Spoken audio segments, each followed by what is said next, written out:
S'approprier davantage le processus de décentralisation et s'engager dans la promotion de la bonne gouvernance et la résolution à l'issue de la première édition du symposium des entités territoriales décentralisées. Le gouvernement, la coopération allemande GIZ et les ETD s'étaient réunis du 22 au 25 de ce mois au Musée national afin de renforcer le rôle que jouent les concernés dans le développement durable de leur province. Les détails dans cet élément de Christian Bofoya, Taylor Chibaya.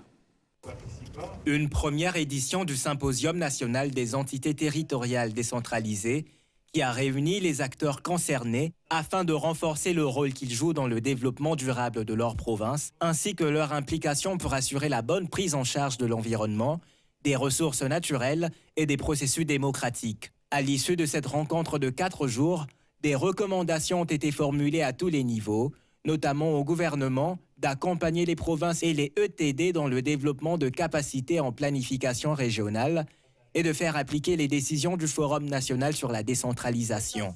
Le secrétaire général au ministère de l'Environnement souligne que la réussite de ces recommandations est une affaire de tous.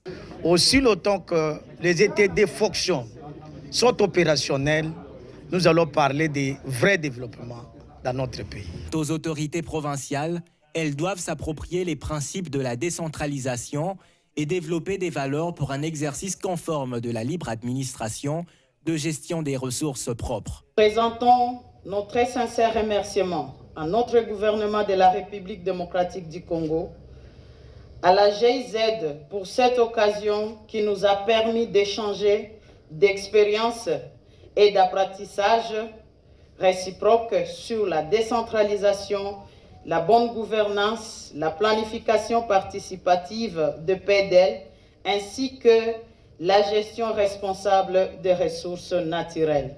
La coopération allemande GIZ a une lourde charge, celle de poursuivre la réflexion sur les enjeux, opportunités, en assurant le suivi de l'exécution des recommandations de ce symposium. Il faut dire que la GIZ, pas seulement notre projet, mais différents projets sont là jour après jour avec nombreuses entités territoriales décentralisées dans les différentes provinces du pays. Ce symposium était une première expérience pour mettre toutes ces différentes entités ensemble.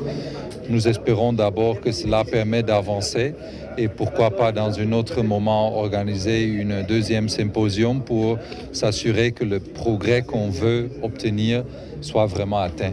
Du 22 au 25 novembre au Musée national de Kinshasa, les parties prenantes ont noté que le développement durable de la RDC passe aussi par la gestion durable des forêts et le maintien de la biodiversité. Une nécessité pour s'investir davantage aux entités territoriales décentralisées.